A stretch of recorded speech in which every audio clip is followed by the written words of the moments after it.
This is the Misdirected Mark Podcast, a podcast about gaming, game mastering, and entertaining you, our listeners. We are explicit, you have been warned, and I'd like to thank Mike Willard for letting us use his music on our show. Now let's pick up those mics and get on with this thing. Okay, boys, keep on unpacking. Whew, that was a fun trip, but what are we going to do about a show? We've been gaming all week. Yeah, well, we're going to have to mail it in, unfortunately, and let's do one of those con recap shows that we're so famous for. Well, good thing we're not recycling last year's intro. You're right, Bob. I mean, Jerry. We're recycling this intro from 2017, not last year. Really? We're doing that? I guess if we do that, no one's going to know. Except we already started the show, so now everybody does know. Well, we just got back from Origins. What are you going to do? I guess we're going to do this. And welcome to the 362nd episode of the Misdirected Mark Podcast. On tonight's episode, we talk about our trip to Origins, some things we learned around the gaming table, and all the fun things that happened in the community while we were gone, including a hero. Right? Mm-hmm. Oh, there was a hero. VIP. There was a hero. Yeah, also, there is no Bob. There is only Jerry. Bob is down with the con crud. Yeah, I don't have queued up down with the sickness. We don't really understand the epidemiology of the con crud. It could have been Senda. It could have been Bob. But in either case, Bob is out of commission. Out of commission. He was hopped up on cold meds to get through the day at work and just keeled over. Thanks for joining us, Jerry. Okay, you're welcome. Yeah, Jerry came in on short notice. Short notice. Yeah, literally 3 o'clock. Hey, Jerry, can you be on the show tonight? Yeah, we were looking for somebody who was at Origins that could, relate their experiences also along with us. So Jerry was there. Oh, thank you. It's always nice to be and now here. Jerry is here. It's always nice to be here. Always. And we don't have to do one thing tonight because our one thing is Origins. Which means we can move right on to announcements. Let's start with our first announcement, Red Carnations on a Black Grave. Neat. For just over 2 months in 1871, the Paris Commune tried to make an egalitarian socialist state a reality, despite disagreement within their walls and attacks from outside of it. This is the story of a community caught up in a sudden revolution, their messy personal lives, and their attempts to create a utopia in the face of impending death. How far would you go for what you believe in? Would you stand firm even if it meant your death? Red Carnations on a Black Grave is a free-form role-playing game for 4 to 6 players that brings to life the 72 tumultuous days of the Paris Commune. A game is playable in a single session of 4 hours or less. Each player portrays 2 characters during the 2 months of the Commune, one of whom must die during the French army's all-out assault on Paris in the last weeks of May 1871. Special cards guide your play, providing questions about how the characters are related to each other, historical incidents to serve as the basis of scenes in the game, and the ultimate fate of your surviving characters.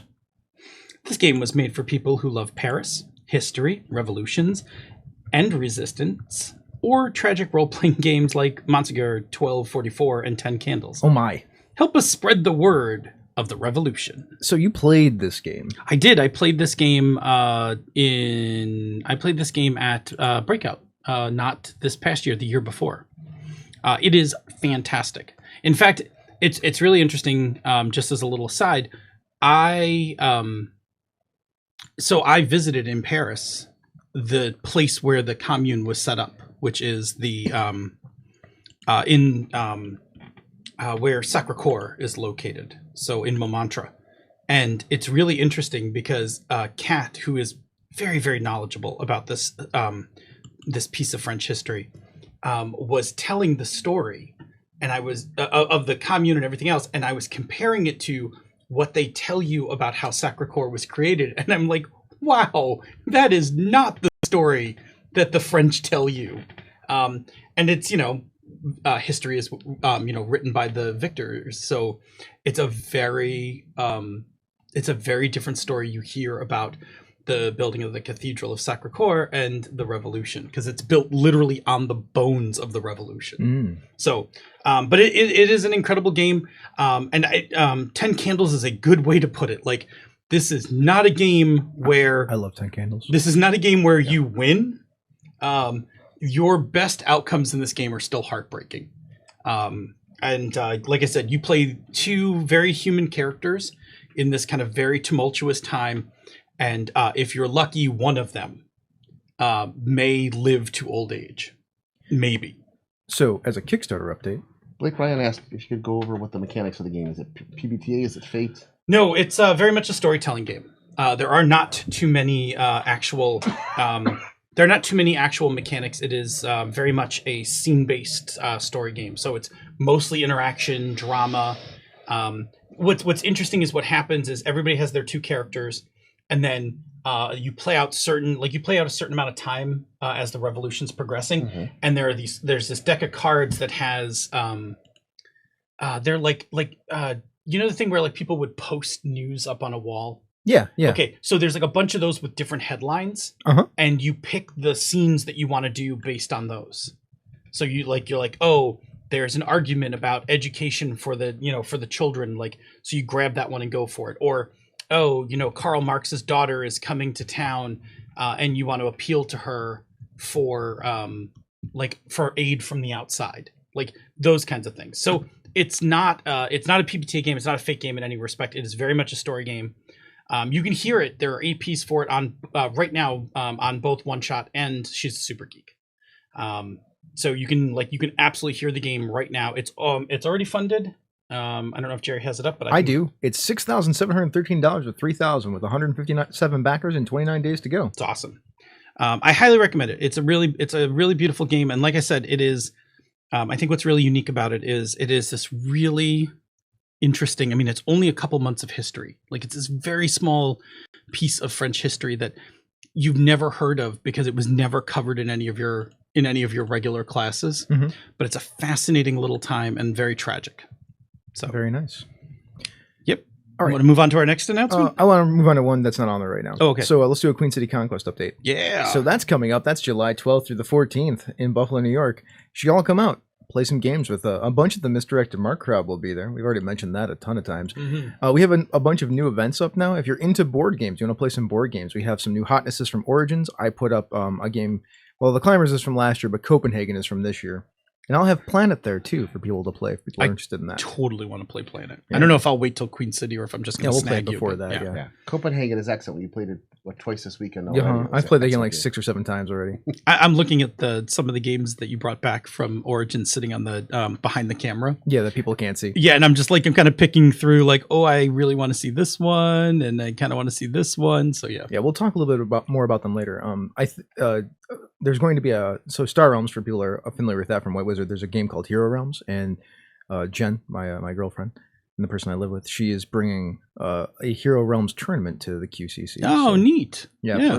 Plus, Hero Realms is a great game now because it's got apparently a cooperative campaign element to the game where you're trying to beat bosses, play through seven missions while you're building your deck. It's a little warm in here. There's the Star Realms thing like that too. There is now. Yes. Yeah. And Hero Realms is like Star Realms. So if you were one of those people who, in our community, who is playing a ton of Star Realms online, you could jump right in and play Hero Realms. And we'll talk about Sorcerer, their new game, later. Yeah, that looked pretty wicked. I saw you playing it. All right, let's do our next announcement. Happy birthday, Sean Gilgore! Yeah, Sean Gilgore, happy birthday! I don't know if he's. I don't think he's on right now, but if he hears this, happy birthday, buddy! Hopefully, he hears it. Sean Gilgore, who is one of your business partners as part of the QCC. Yep. And my high school friend is celebrating his birthday, and he's been posting pictures on Facebook. I think he said it looked like he had a pretty fun day. Yeah, it does look like he had a pretty good day. Yeah, it was a good day. So happy birthday, Sean! All right, well, I'm gonna play this now.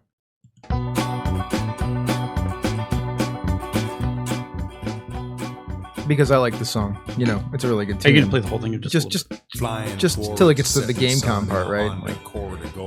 By the way, this is Stu Venerable from Happy Jacks. On the 105 for an afternoon drive. We played it last week too. Flora. In the passenger seat is my best friend Pete, a fat man in a fedora. One night, this is Draknar the Dark. I was momentarily detained in the hotel entrance, Fatbeard. The valet was trying to charge me an exorbitant fee. It appears we have ourselves a game con. Yeah, we got ourselves a game con. Playing for 40 straight. We got all right.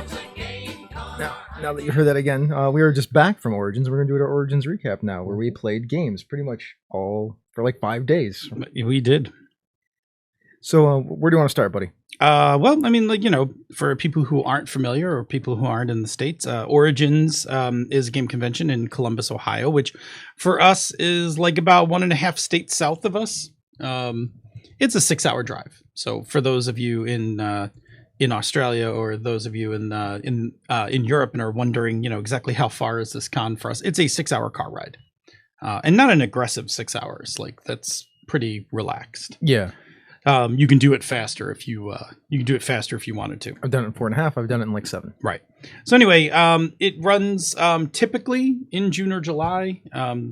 Although it's been in June for many, many years now. In fact, it actually coincides with 2 holidays. It is almost like for the last couple of years, it's been Father's Day weekend and Pride weekend, which also means then it's also Daddy's Day as well. Is that a thing? Pardon me. Well, I mean, you've got Pride, Yes. you've got Father's Day, Uh-huh. ergo Daddy's Day. I mean, that's not a thing you made up, right? I'm kind of making it up. Oh, okay, never mind then.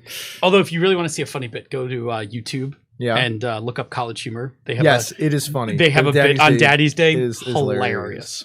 But I like all 3. Why not? Celebrate all 3. Anyway, so it's that weekend. So it was this past week. And the way we're going to do our show tonight, the way we did it for the last 2 years, is we're going to talk about our overall impressions of the con. We're just going to kind of go around and talk about that. Then we're going to break down the con, our highlights, each of the days of the week.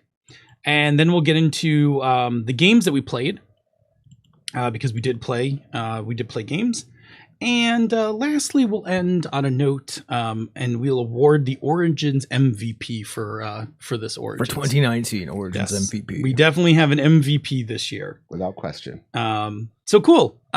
Chris, start us off by giving us just high-level overall impressions Origins 2019. All right. So first off, the food this year for me was just okay. Like, that's a unfortunate thing. Like, I was hoping to eat some decent food, but everywhere I went was it was decent. It wasn't bad or anything like that, but I wasn't like blown away. The Eagle's always good, but that is the overall impression I get of Columbus at the moment. And this year, more than many previous years, I spent a lot of time actually often by myself walking around the floor, just like checking stuff out and demoing games. I mean, I played a metric ton of board games this year, which we'll talk about later. But I also spent most of a day I spent like 8 hours on the floor wandering around just looking at things. I mean, Thursday, I wasn't even sure you were alive. I mean, I because you had hurt your back. Yep. Like, just barely recovered. Uh-huh. And then Origins means you had to switch from night schedule to day schedule. Uh-huh. So we were all sitting around base camp. Wondering where I went. No. Like, looking at you, and you're just like staring off in the distance. And then at one point you get up and you're like, I gotta go do a thing, and just wandered off. I went to go run a game. Nobody showed up for it, so then I went and wandered the hall for 8 hours. We all just figured you fell asleep somewhere for a while. Like, you just go do a thing. No, Passed out. I was already awake, so. But it was really fun. Well, you did not look very awake. But by mid con, you look like you were like a day walker again. Yeah, sort of. Yeah. Sort of, kind of, a little bit. Okay, yeah. So you walked the floor, and no shocking food discoveries. No, and it was I know it was the first time that I felt like I had gone to a con as just more of a con attendee in years. Yeah. The other thing, I'll just note this, right? This is a year you went to the con with some money. I did. It's been a while since I've had any kind of cash. How was that? I mean, it was fun to buy games and not feel guilty about it. Right? Yeah. There's a certain nicety. I mean, I bought a whole bunch of board games. Mm-hmm. I spent like $200 on board games. Maybe a little more. That's awesome. I'm looking forward to playing them all too. Cool. All right. For me. What about you? Yeah. For me. So my highlights. I'll get the food one out of the way. The food one, I didn't have any new discoveries this trip. I had a number of good solid meals, but they were things that I had discovered last year. Mm-hmm. So like the thrill of discovery was gone. Like the food at the Eagle, which we'll talk about later, was spot on. And the places that I hit in North Market were exactly what I thought they would be, right? Because they were exactly what they were the year before. So yeah, nothing outrageous like that. But in terms of everything else, my real highlight from Origins was spending time with everyone in the Misdirected Mark community. Like there were a lot of us there. Oh, I mean, when we talk about highlights, we'll talk about some of that stuff. Yeah, but I mean, like, in total number of people, there were so many people that, like, when you went like to base camp, and I should define really quick. Base camp is this one section of the convention where the walkway from the convention center to is it Hilton? Or yes, Hyatt Hilton over there. It's definitely an H. It's definitely an H word. Anyway, there's a spot just as you come down the walkway where there's like chairs and seating and stuff like that. And we the misdirected did a very good job of owning that space. I hope you're all okay with that term, the misdirected, because that's who you all are. Right. We the misdirected did a very good job controlling that space and just making circles and sometimes double circles of chairs and sitting around and chatting with each other. And there were just so many people. So every game I ran had misdirected Mark people in it. It's seminars, just hanging out at base camp, walking the floor. Like it was MMP people. Oh, getting meals, like MMP people all the time. Mm-hmm. And I loved it. It's wonderful. Yeah. How about you, Jer? Well, first of all, I enjoyed seeing all the MMP listeners. That's really why I go to Origins, to see everybody play some games, really hang out and catch up with people from last year. I got to play a lot of new games that I hadn't played before, and also play some games and learned a lot about why I wasn't enjoying some games and really learned to enjoy a lot of them a lot more. This is my first time as a GM at Origins. All right. Running a game that you designed. Yep. And also had two of my GMs that I played with online years ago on Yahoo that came to play with me because we'd never met face to face. Oh, that's So cool. that was kind of cool. Yeah, that's cool. So it was just neat to see as another hub. Excuse me. But just to be able to see everybody, just meeting everybody at Origins gives me spoons for the year. So Excellent. Hey, let's do for our Apologize. Origins highlights. Let's do Days. Let's do each day. We'll go down That the line. makes sense. Yeah. Because we're gonna talk about like We're gonna get all in the depth on games games later. Yeah, we're gonna get in depth on games in the next segment. But before we change, Ange mentioned that there had been a change in Origins management, basically. Origins management this year. Yeah. yeah, we're gonna talk a little bit about some of those changes that Seemed we were rather able to nice. detect. I don't know. I had a good time. I have a couple nice things to say about Origins. All right. So let's do Wednesday first. Yeah, let's do Wednesday. first. So we went to Mediterranean. It was me and Jerry, Jen, Bob, and John Carney joined us, and it was okay. Like it wasn't. It was a shawarma place. I was hoping it was called Lavash. I was hoping it would be better than it was. It was highly rated on Yelp, and it just didn't turn out to be the bee's knees like I thought it would be. But it was okay. Like this is the theme for me for Origins. Right. It was okay. It was solid. Like Yeah. it wasn't bad. You didn't Yeah. dislike it, but you I weren't wasn't like angry. Okay. And then we annoyed everybody. Me and John Carney, because John Carney went to a sports bar, and I went back to my hotel room and watched Game 7 of the Stanley Cup Finals, because there was a Game 7 of the Stanley Cup Finals, and we kept talking in the Origins chat room about all night about it, and people are like, "Would they just shut up?" 120 plus messages later, It was a good hockey game. it was a good hockey game that we honestly could have put in another room. We could have, but whatever. Whatever, Nobody- it happened. yeah. It was Wednesday. It wasn't like there was anyone else was doing anything. It's true. But all through my dinner, like my phone is like, zzz, zzz, zzz, and I flip it over and I'm like, son of a bitch. I put it back down. Zzz, zzz, zzz. I'm like, for God's sakes. The queen almost stepped in. The queen was gonna step into that chat room and lay down the law, but Yeah, we were busy eating ice cream. that's fine. I almost thought halfway through about changing over, but nobody had said anything, so I was like, I'm not bothering anybody. Apparently I was. Yeah, that was gonna happen. All right. What Cool. about you Um, for Wednesday? yeah, I'm just looking. Like, did the chat room go dead, or is it just? No, they're sitting there talking about Mediterranean food. Gator mentioned going to the brew pub. Mhm. I am like not getting the. Yeah, And Senda's finally there, so everybody's saying hi to the Oh, queen. I see what's happening. Hang on, Yep. I see where my problem is. I'm looking at last year's. so Looks like Gator broke Anyway, out for all the right. queen. So Wednesday, now that I can see you guys all chatting, Wednesday, Senda and I went to dinner with Jim McClure and Kick-Ass Emily. mhm. That's kind of like a little standing tradition we have. There's a Wednesday night dinner. there's this cool little Thai place up on North High that's really delicious, and the four of us meet there and have dinner. And then this year they had this delicious rolled ice cream place next door. So normally we close that place out. Like normally the staff is like staring at us like, get out. But this year we were like, oh, the ice cream place, and like got up and like ran over and got ice cream. So so that was actually quite good. Like I don't know if you've ever had rolled ice cream before, but I dig it. Like it's fun. I've had it in New Jersey. They have a rolled ice cream place down the road from Metatopia, and it's fun. So I had like delicious chocolate peanut butter ice cream kind of thing. No, that wasn't Jenny's. That was a different place, right? Oh, it's a different place. Not Jenny's. There's a Jenny's a little further down on North High, but this place was specifically a rolled ice cream. In fact, I forget what the name of it is. It's like rolled or something. But anyway, it was good. And I always like hanging out with Jim and Emily. It's a nice mix of a little bit of industry talk and a lot of not industry talk. So it's actually it's actually quite fun.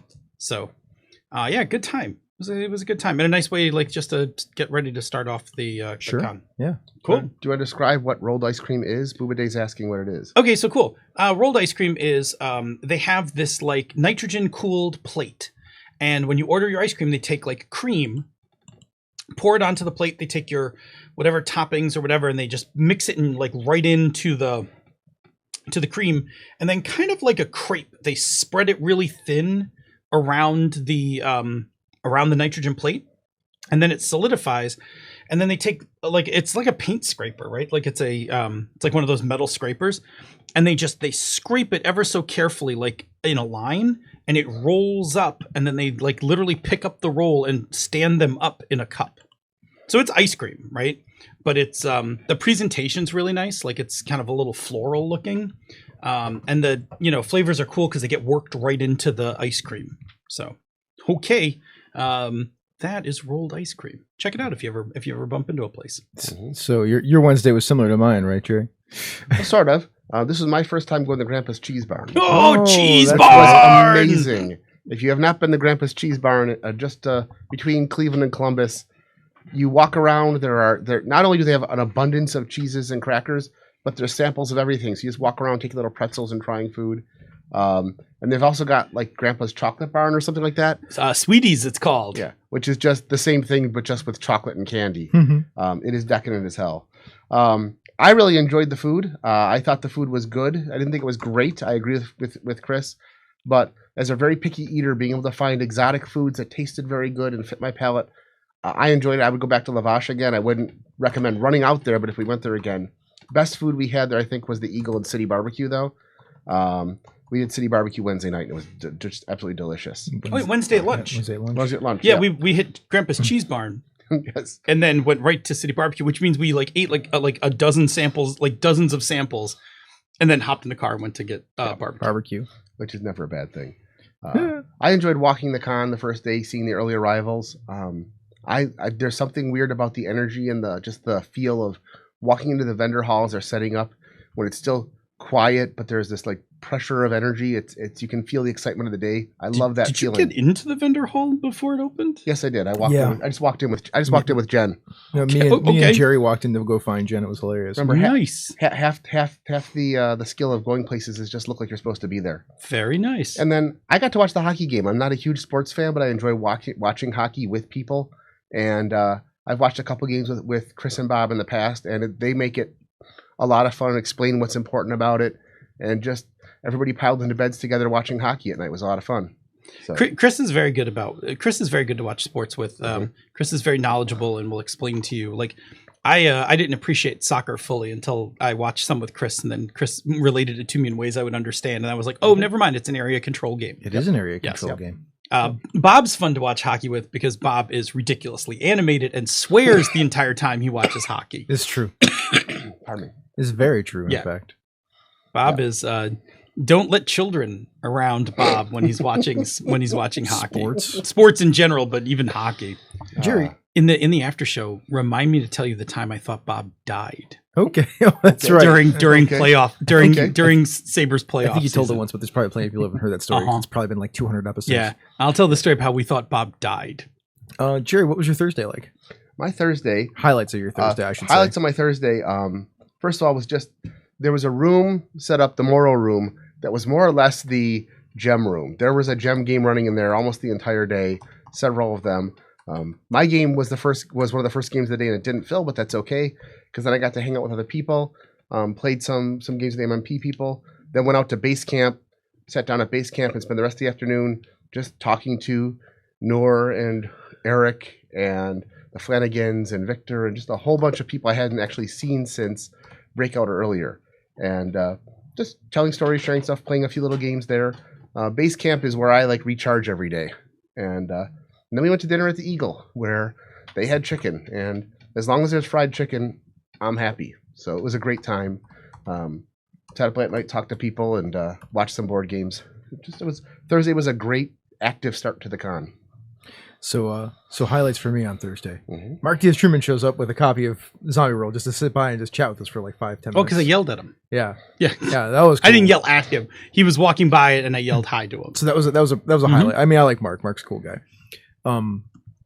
Opinions may vary, but I like Mark quite a bit. Oh, I like Mark. Yeah. He did tell me that he's tried all the things in my police procedural game idea, and I was like, I'm like, I'm still trying them. Yeah.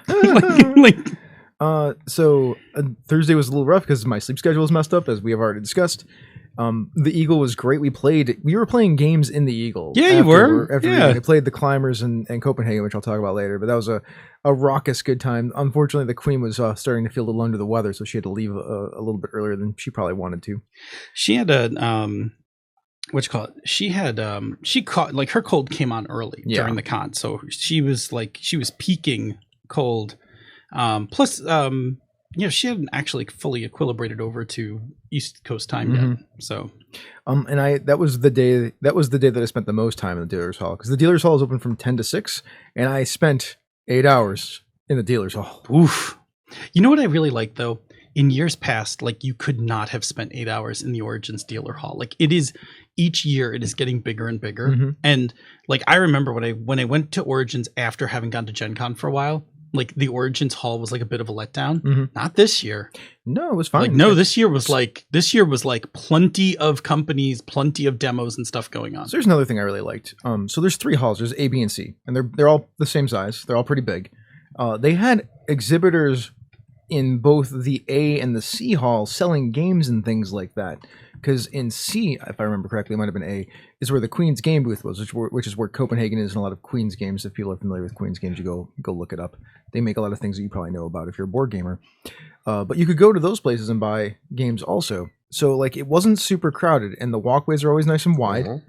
And it seemed way more filled this year to me with stuff. There were lots of people on the floor and lots of booths. And I think the thing I like about Origins, as much as I enjoy Gen Con, I love Gen Con, the people attending Origins just seem just a little bit politer. You'll be walking down an aisle and you come up to somebody and they'll hold their arms out and step aside for you. They're being gentle. That's because they can. Yeah. That's because there's actually room to maneuver in those halls. But it's just the people, maybe it's the atmosphere, just the people are just friendly. You're not banging into people all the time. I think when there's not 50 to 70,000 people banging each other, it makes people a little bit more sociable. You are not wrong. We'll leave that where it stands. I'd like to give a shout out, by the way, as we talked about the Eagle, to Victor and his Polaroid. Oh man, Victor brought this classic Polaroid and took pictures. Blinded most of us. I'm kind of scarred. One of my retinas permanently burned, but short of that, mine's about faded now at this point. Yeah, if I close my eyes, I can see it. But those pictures are rad as hell, and I think some of them will probably pop up online because a bunch of us have them. Just need to take pictures and repost them. All right, what else you got for Thursday? Me? Yeah. I did a little bit of shopping on Thursday. I actually had this really fun time. We went over to the IPR, Bully Pulpit, and Evil Hat area. It was one kind of continuous area, and wound up running into Jim from Jim Likes Games. I went to stop by and say hi to him too. Yeah, Jim was smart. I'd never seen this before. I didn't think I could check out. I bought a couple things I didn't think I could check out with Jim, but he had the square in his badge holder in the back. So he's hang on, I can ring you up. And he holds his badge holder and just slides my card into his badge holder, takes it back out. He's like, here you go. But But we also got a chance to see the Bully Pulpit crew, Sean Nittner, Karen Twelves, and Alex Roberts. I got to, we'll talk about playing games, but I got to buy a copy of For the Queen and have Alex deface it for me. So she defaced it very nicely. Yes, Jason Morningstar. Jim Likes Games from IPR, Jason Morningstar from Bully Pulpit. So got to see both of them. And then the Eagle. Right, so first of all, hats off to Senda. Yeah. Senda organized the Eagle party. Long live the Queen. The Eagle was fantastic. Super great. The food, amazing. The space, not loud. I got to sit with Scott Ryder, Mike D for a little while and hang out. It was at the dinner where Mike D confessed to me that he is the owner of the local 666 account. The local 666 account. Oh, no. That was hilarious. So that was a good time, and just hanging out with Scott Ryder and just kind of like getting to know Scott, because I didn't really know Scott that much except for like the Slack. So that was really cool. And then I mingled a bit. I hung out with Eric and Nora for a while. Like I tried to work around the room a little. I had forgot that I'd run Dungeon World for him the year before. That's how he. Oh, Scott. Yeah. Oh, okay. Yeah. So yeah. All in all, I really like the Eagle, and I'm pretty sure Senda's considered it a full success, so that we'll be working on planning another one and better next year, because everything's always, we try to get a little better. Yeah, well, I mean, we always try for improvement. Cool. All right, so good Thursday. All right, cool. Moving on to Friday. You want to start? Sure. Let's start. So Friday, I got some time in the morning to chat with Kate Bullock and Jim McClure. Which was an interesting combination. Not people I normally would have put in, like, connected each other up to, but Kate had swung by on her way from Games on Demand, and then Jim had swung through, because if you're walking anywhere towards the role-playing section, you pass base camp. Yes, it's one of the best reasons best reasons for base camp to be. Yeah, there. It collects all sorts of people. So anyway, that was actually a lot of fun. Talked to Kate and Jim for a little while, and then Corey came over. Local? Local Corey. If you know Corey from the local Buffalo scene, he came by and stopped by for a little bit. That was fun. Running at 11. Yeah, I mean, full like Corey does. Full Corey. Full on Corey. Which, for Kate, and Kate's very Canadian. Like there was a little bit of really buffering. You think? I was like, well, that's Corey. So anyway, that was fun. And then I walked the floor a little bit before heading over to North Market, so that was always good. And Friday is funny because it gets so crowded at North Market that a bunch of us went over for lunch, and of course, like once you go in, you scatter, and so like Senda and I got a table and started eating, and then basically we just kept turning the table over to people. Like people would come up and be like, "Oh, okay, take my seat. I'm done eating." "Oh, okay, take so and so's." Like that table must have there must have been like 8 people who passed through that table before we were done with Since lunch. we don't have it on our list for Monday, at least I don't have a Monday on my list. Like, go to the North Market if you're going to stay till Monday. It's much quieter. Oh my goodness, is North Market different on a Monday? Yeah, you just kind of stroll around, do a little Just shopping, wander in, right? Enjoy yourself. Oh, I will mention really quick, because it applies to basically all of Origins. I just want to mention 2 things. Origins badge pickup for pre-registered people. So easy. Super easy. Like it was. Here, look, they have a computer set up. You walk up, you type in your name, you scan it, Just you barcode your email or whatever. It'll pop up, hit print. It prints it, take it, walk away. Yeah, so good. All right, the other thing I learned, and this is a critical one, and we picked it up just in a throwaway email from Origins. You can pre-register your parking at garages all around the convention center. That is a lesson learned, right? That is a serious. We'll talk about it in lessons learned. That was a game changer in terms of how easy our talk about that. Yeah, we'll get to that in lessons learned. All right, cool. So that was me Friday, right? Lunch at North Market. Ran some games, which we'll talk about in the games section. How about Jerry? Okay, Friday for me. I ran a game. It was my first time running at Origins. Also, first time that the game I was running, which was we'll talk about later on, was Metal Flare Sequence. They actually went off the way the game was written, which was very nice to see. Some new mechanics that we had came in, so it was a lot of fun. And followed that up by sitting and talking with Doc Palindrome, who's also running a sequence game about game design, ideas and such. Just sitting and chatting and discussing that. Played a couple more role-playing games, some with Senda and Nor in the group, and then ended up playing a lot of games with Base Camp.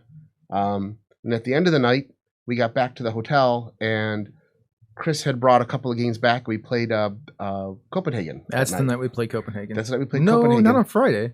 Was it Friday? No, because I was playing Terraforming Mars until like 3 o'clock in the morning or 2 o'clock in the morning on Friday. I don't know what we watched, but that must have been the next night. Though the nights kind of blend together for me. So, but no, we did some late night. I'm board pretty games sure that was somewhere. Thursday. Thursday we played Copenhagen. Very probably. So it was a fun night, but It was. Yep. I mean, they're all fun nights. They were all actually really fun nights. Anything else? Are you good?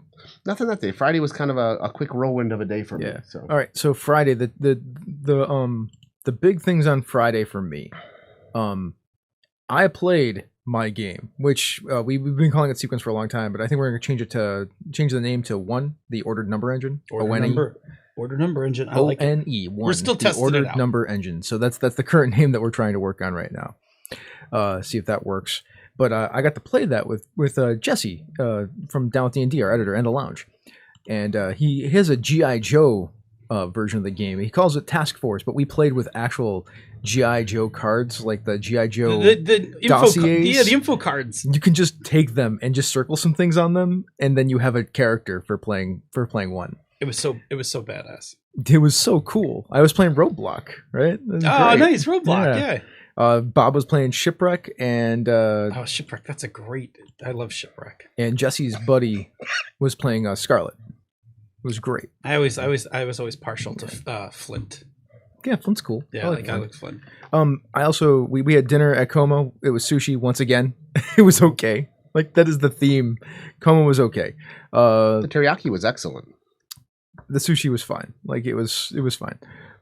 Then I got to play Terraforming Mars. Oh my lord, that game is so good. So thank you, Mo and Deanna, for introducing me and Jen to Terraforming Mars. As soon as I can get a copy that does not cost me $1,000, I will probably buy that game. We can talk a little bit about it later when we talk about games that were played and things like that. But Terraforming Mars, if you like mid-level like thinky games, mid-level Euros, sort of Euros, then check that out. It's really good. Okay. Rob wants to know if Shipwreck had his parrot with him. Yes. Polly. Yes, Polly. His fucking parrot. In fact, Jesse had to voice Polly Yes! multiple times. It was really good. It was so good. Yes, I love it. So playing a game with Jesse is fun because Jesse is an improviser. Like he has an improvisation troupe back in Rochester. They like sell out shows and stuff. Like they've been doing it for like 17 years, so they're well practiced. And Jesse's hilarious, and he's so good at that improvisational stuff when it comes to running games.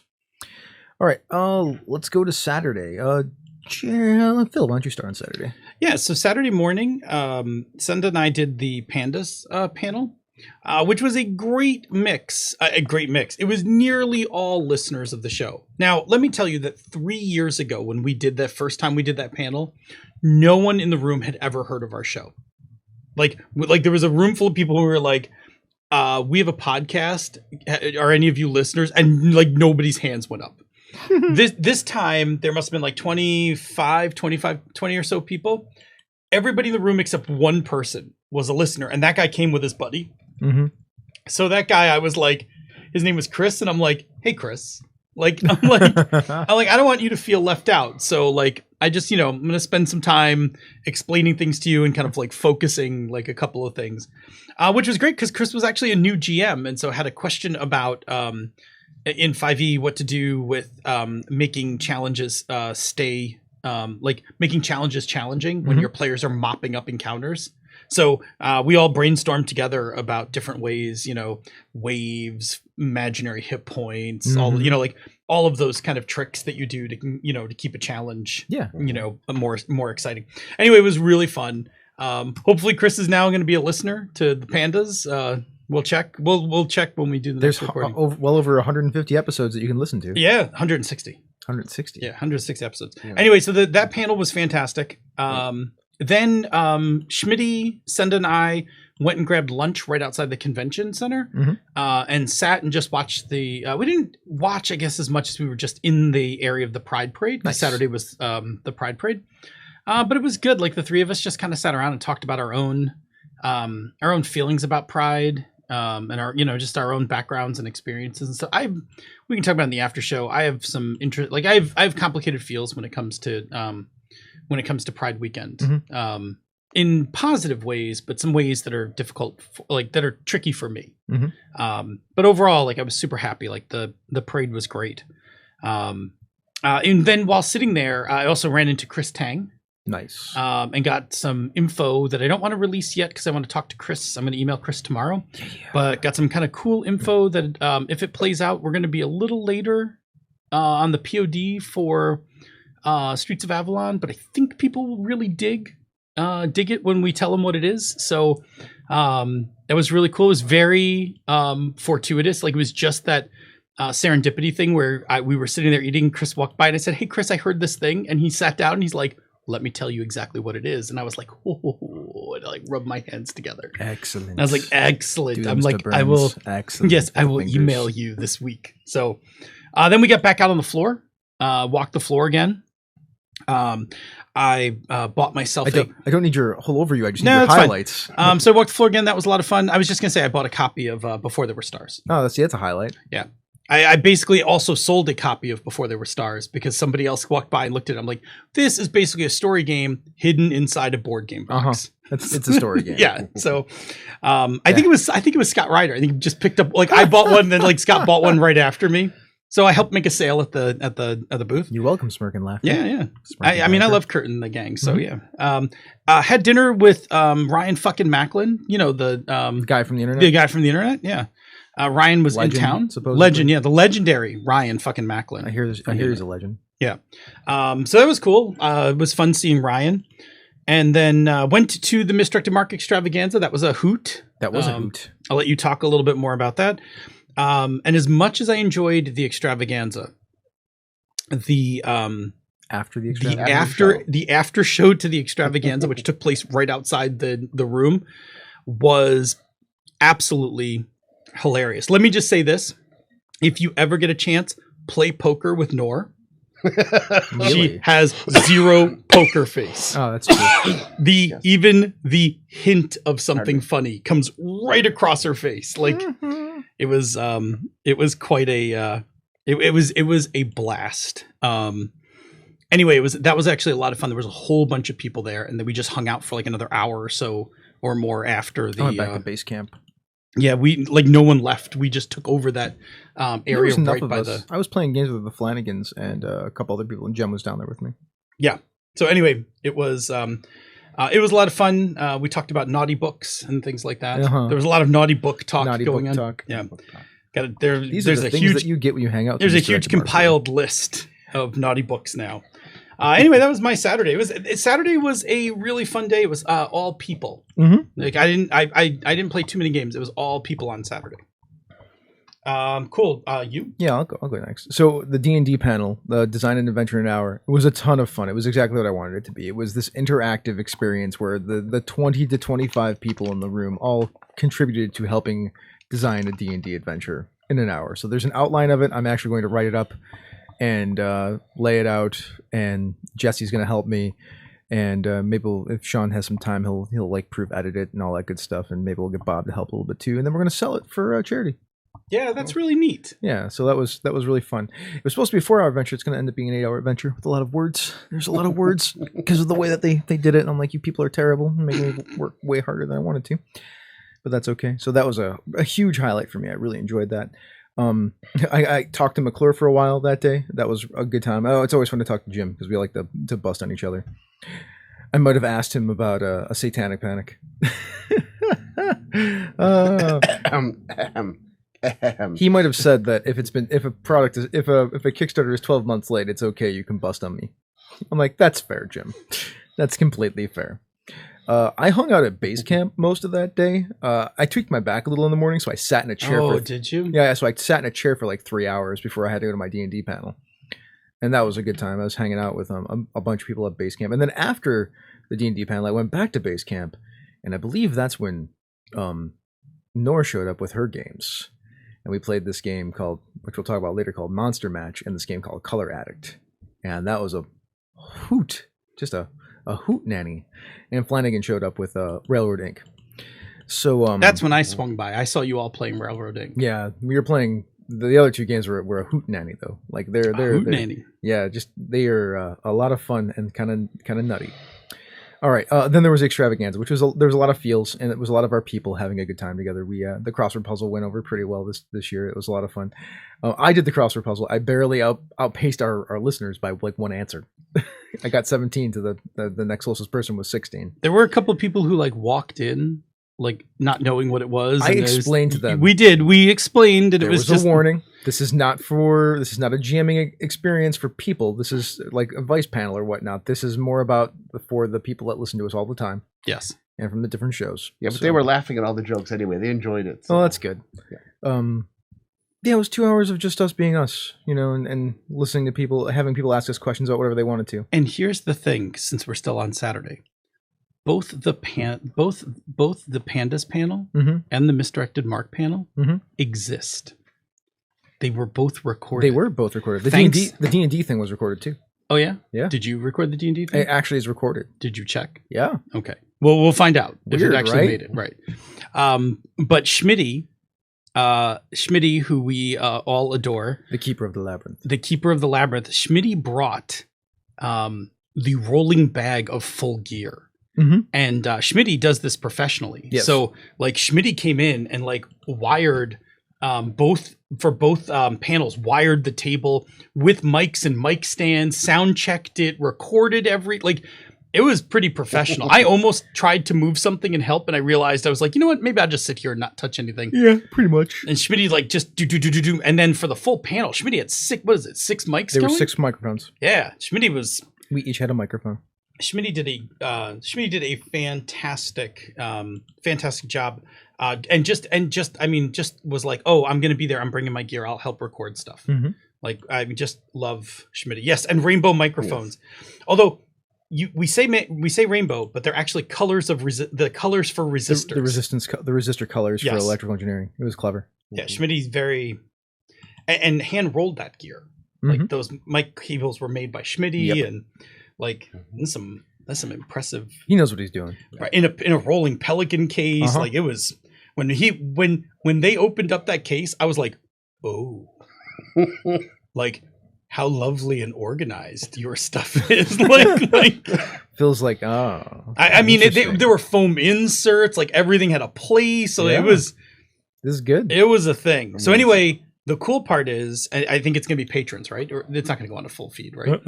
Patrons. Just patrons. Patrons will actually get the Pandas panel and the Extravaganza.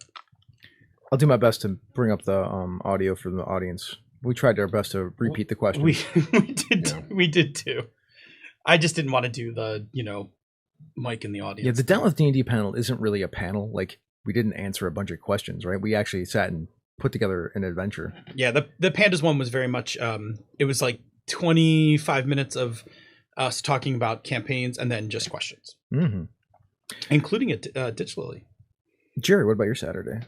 My Saturday, it started with the Panda panel. Again, shout out to Schmitty. You just did an amazing job. That was a really fun time. Lots of good questions, lots of good feedback. A lot of the same energy that we got off of listening to Phil and Senda normally. And then followed it up with lunch while watching the Pride Parade, which is always a lot of fun. I've never actually been to a Pride Parade before I went to Origins. And every year, it's fun to just sit and see everybody having a good time. And it's just amazing to see everything from the balloons and the colors. And Columbus really turns everything out. First year I was at Origins, I walked a mile home every night. And all the buildings are lit up in the various flag colors and everything. They do a really good job of making it the whole weekend is very pride oriented. I spent some time in the dealer room.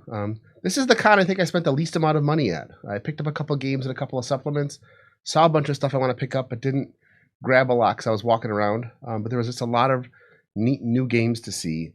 Then I went back to base camp where Nora showed up with her evil games, and they were a lot of fun. They're children's games, but they were very brain intensive, and there was a lot of laughing. And Mike D broke the game once. We got to a point where nobody could win.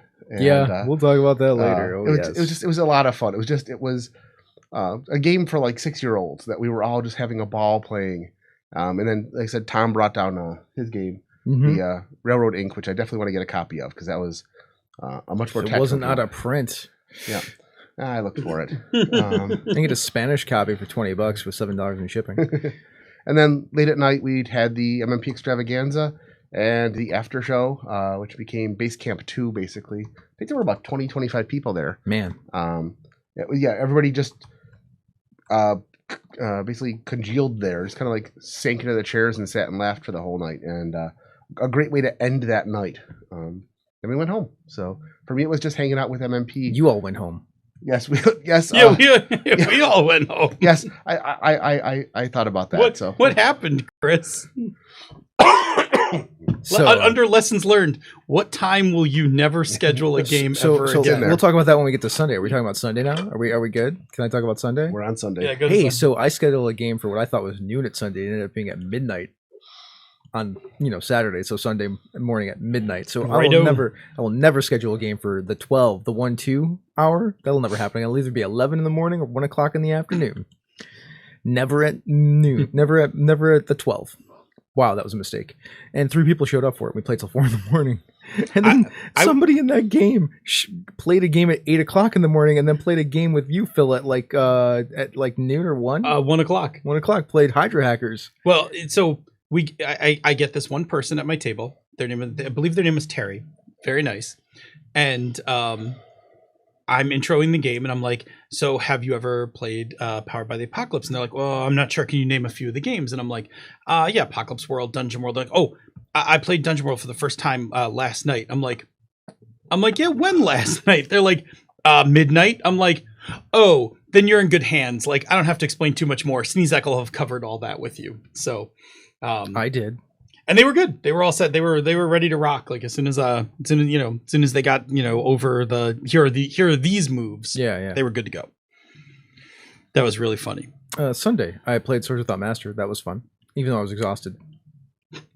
Yeah, that was a highlight especially of Sunday. It was just hard because of the lack of sleep, and that was essentially like we just sat around and talked after that. So that actually the post. I was going to say the same thing. Well, so first of all, I finished off the con with a game. I do not like sitting around watching the end of a con. Like I do not like going out on the floor and watching them close up things, and I do not like watching them pull things down. I will always take the last slot of the con and run something. I like play. I've been doing this for years. Like I've been doing it since Gen Con. I play till there's nothing left to play. But then afterwards, I fell back to base camp, and before we went to dinner, we were actually having quite a racy discussion. Like the conversation around base camp before we left to go to dinner was like very racy and explicit. It was in all the ways I love a good discussion. Uh-huh. And there were lots and lots of laughs. Like there was much hilarity taking place. And then we moseyed on over for dinner. So, which was also nice going to dinner with everyone. And I have a picture. I don't know if you saw it on Twitter of all of us that made it out to dinner that night. The selfie we took outside the bar before we said goodbye to each other. So that one's up on Twitter if you want to see it. So those are our highlights, right? Those are our days. And well, I guess we can talk briefly about Monday, right? And I still got Sunday. Yeah. Oh, I'm sorry, sure. Jared. That's okay. I'm sorry. That's okay. I started Sunday with Games on Demand with the Flanagans, Tom and Thomas. Played a Fate game with Morgan Ellis. And for me, that was important because I've had some stumbling blocks trying to understand the mathematics of Fate, and having somebody, all 3 of them just laying it out. I now understand Fate. I loved it. I had a great time playing it, but it's going to make other Fate games more fun for me. So that was not only just a fun game, but also just, I walked out of there full of like, I get it. And then I walked the dealer room with the Flanagans again, and had a good time with that. And then we wound down and went to the Three-Legged Mare, where the racy conversations continued to the restaurant. Yeah. We played that stupid. It wasn't stupid. It was really fun. That bird game where you're actually building a nest and trying to put eggs on top of it. I can't remember what the name of it's called. I think it's called Cuckoo. Oh, I saw you guys playing that. I don't think I have it on my list, which is why I mentioned it. Yep, and that was Tachyon Squadron that Jerry played, and yeah, it was a good time, right? Games. So, all right, Monday. Yeah, well, we could talk about Monday, but I don't really. We should move on because we're already halfway through the show. Sounds good. Yeah. Let's talk about the Origins MVP. Oh, we're not going to do games? No, because it's the next thing on the list. Is the Oh. Origins MVP before we get to our Oh, break. I did. I put it there. Right. Okay. Yeah. Sorry. The Origins MVP is Mike D. Yes. Do you want to tell? No, go ahead. You do it. I will do my best to tell a story. I think I get a couple details wrong, but correct me I along the will way, correct it and along the the chat room will as well. But it started with Nor, who went to go play a Dresden game Yes. on was it Friday or Saturday night? I think it was Friday night. I'm pretty sure it was Friday. Yeah, Friday night, and the game was not good. Yeah, so one of the characters was a so first off they did the mansplain thing. Oh boy. Like that's bad thing number one. Bad, like, yeah. do you know the Dresden Files? Like I've only read the Game Extras. I only read 4 of the books, and Nora's like, I've pretty much read the entire series a couple of times. And they're like, well, it's like this. I'm like, why would you do that, right? Right. So that's bad thing one. Bad thing two. One of the characters had an aspect on it that said always chasing tail. Oh boy. Oh boy, right? And then they tried to explain her character to her, Oh boy. who was essentially a gargoyle of some sort. Which I'm like, Nora's pretty smart. She can figure this stuff out. Like, what are you doing? Like, Yeah. So Hang on, little lady. So then, character that is always chasing tail is constantly hitting on Nor, Oh. and Nor's like, all right, I need help. So she contacted Eric, contacted Eric, and Eric was in another game. yep, running a game, Yep. or playing a game. I was playing a game. but the reception was shoddy. Right. So Mike was wandering around, and Eric was like, Mike, can you go check on Nor? I think she's in trouble. Right. So then Mike runs down to see what's going on. He's Yep. not really sure what's going on. Right. Not too much information. Just Yeah. can you go check on Nor? So Mike shows up and he's like, "Are you okay, Nora?" And Nora's like, "Yeah, I'm okay. I'm fine." Did Eric send you? Yeah. Right. Yeah, Eric sent me over to see you. So Eric sent you. Oh, good. I have to go see Eric. Here, you take my dice and play the game, and I will be back later. And Mike's like, and do that thing, and I will go. And then Mike sits down and he starts playing, and then 5 minutes in, Mike's like, "Oh, I understand." Yes. And then I believe Mike said, not giving any details, but a few times Mike had to dominate the table to put things under control. Yes. So Yeah. So yes. So Mike D is our MVP for rescuing Nor, and more importantly, also just putting that table like In their place. In its place. I would like to actually, and I may just do this in Slack. I may just chat with Nor a bit and get a post-mortem on this game, because I have a feeling under things you shouldn't put in a convention game, I'm pretty sure I can pick a few things out of here for lessons, lessons we could teach. Let's talk about this one. Don't put an aspect on your character sheet like that. They didn't have any safety at the table. Right. Which So that's a problem in and of itself. which is a problem. But I mean, always chasing tail, and then there's a female, there's a woman character played by one. Like, it's just a recipe for disaster. Yeah. Right. Like, We have to do a post-mortem, apparently. Oh, who said that? That was Senda. That was Senda. Oh, of course. She's very sleepy. No, Mike, you were a good con player in a bad con game. Correct. What is the role of a good con player in a bad con game? To make sure that everybody understands what's wrong with what's going on. That's right. Like, you shouldn't be doing these things because they're making the rest of us look bad. Give it old Judge Dredd. I am the law. I mean, I don't know. I mean, there are good ways and bad ways to do that, but it sounds like Mike did all the right things. Yes. After that, and, Well, I think they deserved it as well. and Actually, it was Rob, not Senda. Just Senda put it in capitals. That's why I saw it fast. Oh. we will when we talk about our lessons learned, the thing we'll do next year is figure out a way for anybody that needs a hand with anything can just message somebody, and we'll you know. Yeah, I think we're gonna put like a 911 in our Slack or Yeah, something, something like like so that that. people can just basically throw up Well, a message. After that moment, like Nor wasn't in the Slack, so then I put her in the Slack. Yes. So, but we'll figure out a way to do that so that people can signal if they need some help, and we'll all know what to do. Like, we'll come up with our own procedure for saving people from other people's bad games. People that want to be, rescued. Well, and if whatnot, people yeah. need a rescue, like, people do that, like with, dates and stuff like that, the Sure. rescue call Yeah, or something. absolutely. We will set up our own formalized rescue call. Something goes wrong, we'll get you out of a game. Correct. All right, Or let's- Chris and I will just sit down in your game and be like, hey, we got this. I mean, Just I don't know. I mean, sure. Chris and I are going to help you with your game. That's a bad idea for us running that game. We just sit down and be like, hey, let me see these oh, nope, not that one. I'll just cross that one out. Be like, hey, bud. This isn't a good aspect. It's a problem. Yeah, rewrite this. Yeah. Yes. Or if you're gonna play this way, get some consent first, friend. Consent. I'm going to get like some of that Gorilla tape and just like put it on the back of an X card and slam it on the table, like stuck permanently to the table. Bam! This game now has safety. Now we're being ridiculous. I am. That's Just fine. being ridiculous. But anyway, thank you. So the reason why Mike's our MVP is that, like, I don't know, that's like really the spirit of this community, right? Like in that moment, Nor was uncomfortable in an unsafe game, and Mike like just went in. And not only that, Eric felt comfortable enough to send somebody to go. yeah, Eric went right to the, right to our little collective of people and was like, Mike, can you check on Nor? Like I don't know, like everything about it just feels super MMP.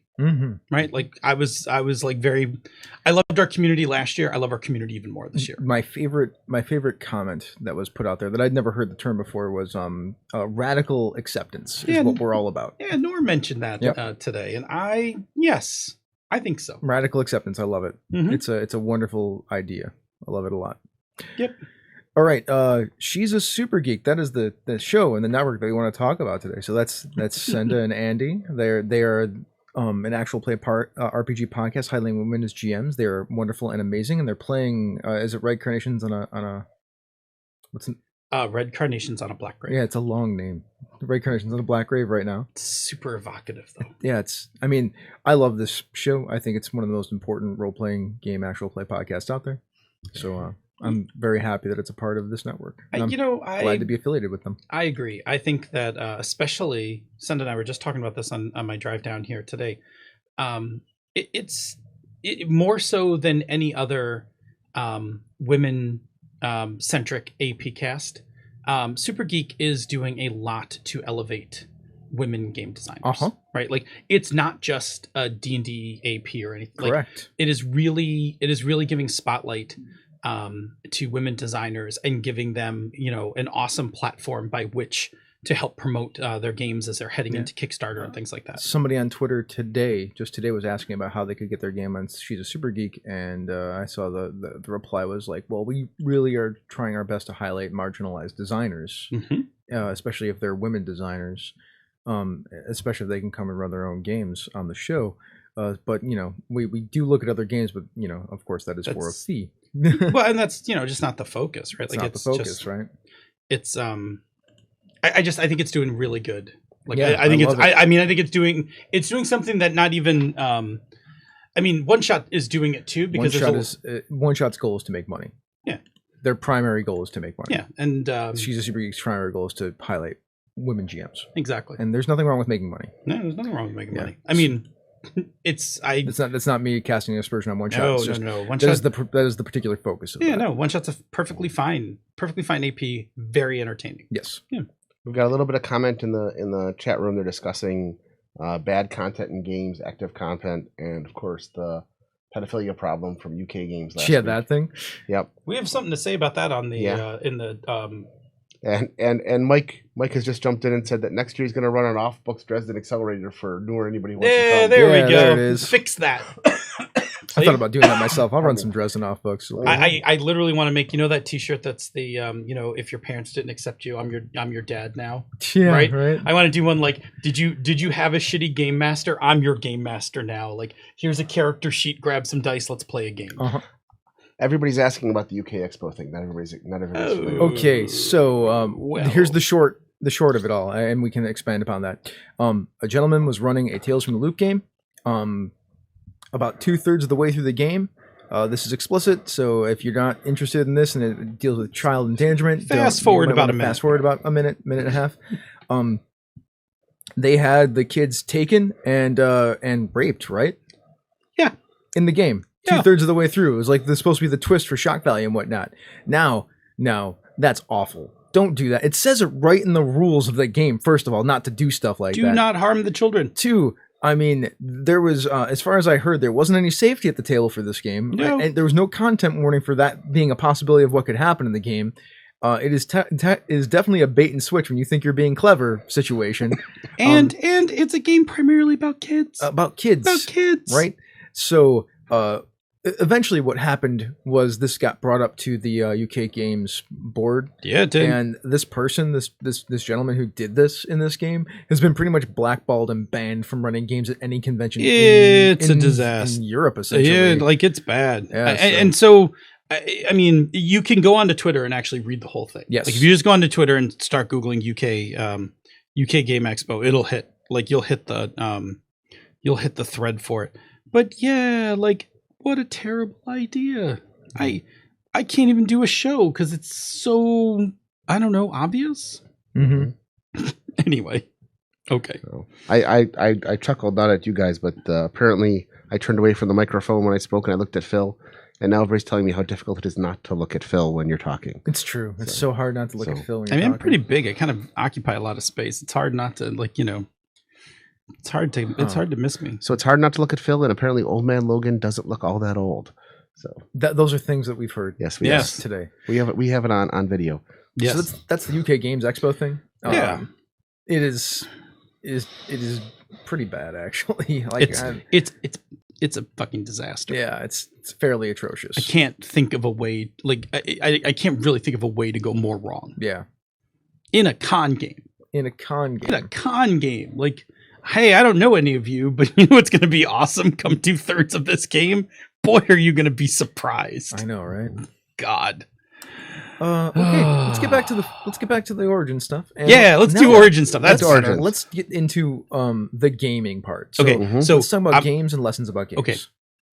You have a lot of games on this I list. do have a lot of games. Are you just going to highlight one or two, or are you going to? I'm going to talk about them all a little bit, but I'm not going to go into all of them deeply.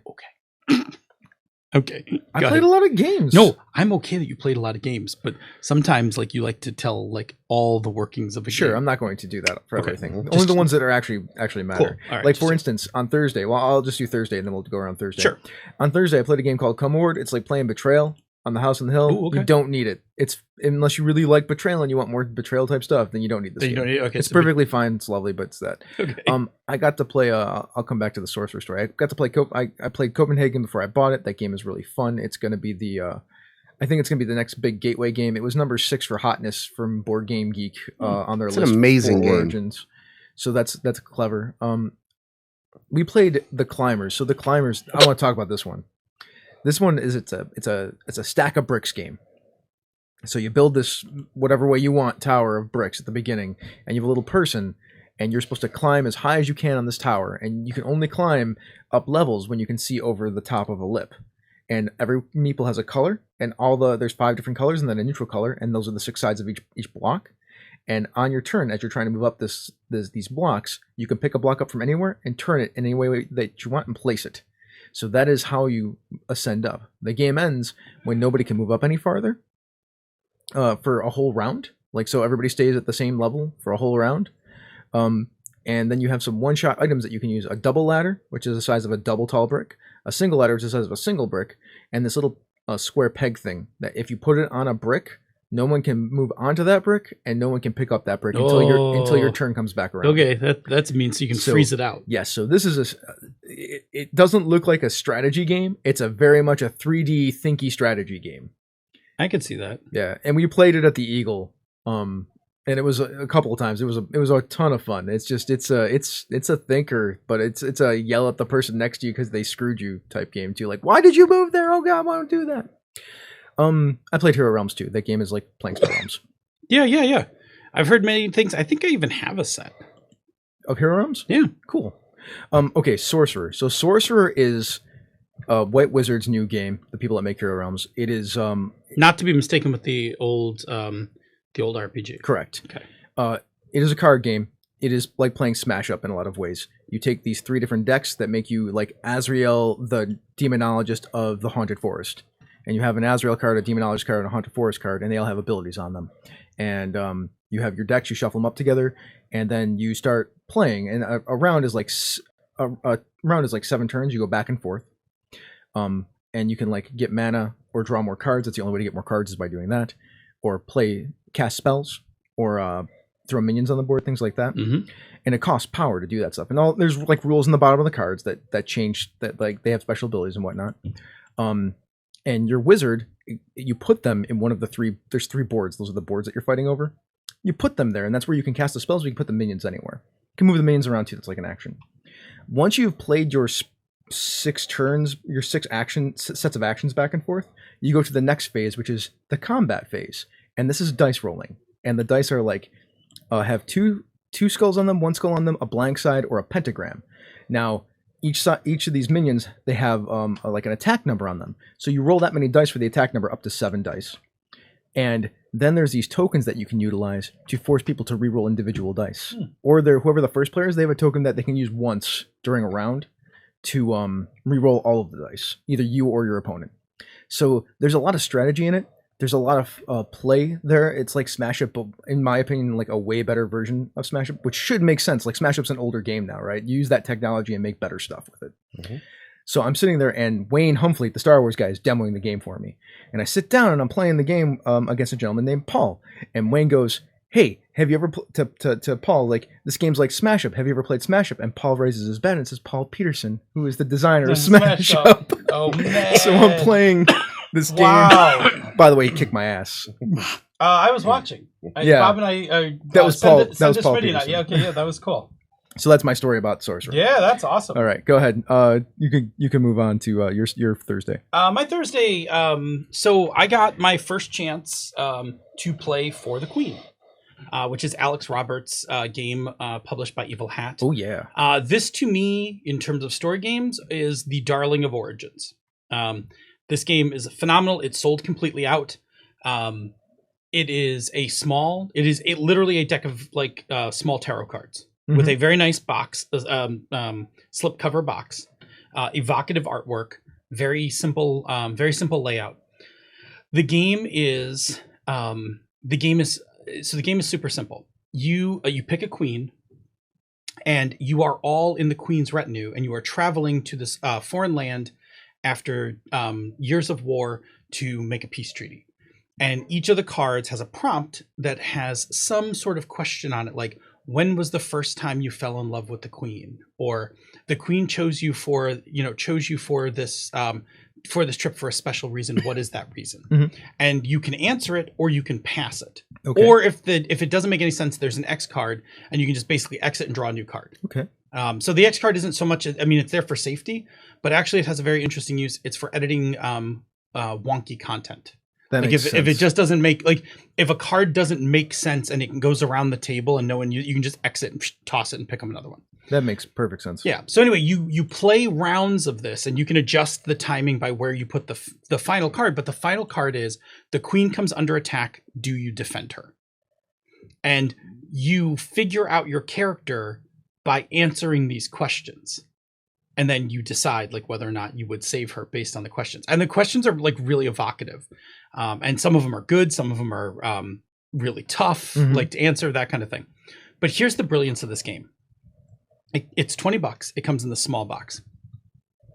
It has a card with the rules on it. You do not need it. There are 20 cards that are different color in the front of the box. You take those cards out, and they say 1 through 20 on the top. And it says, read this card aloud and pass the deck clockwise and keep reading the cards.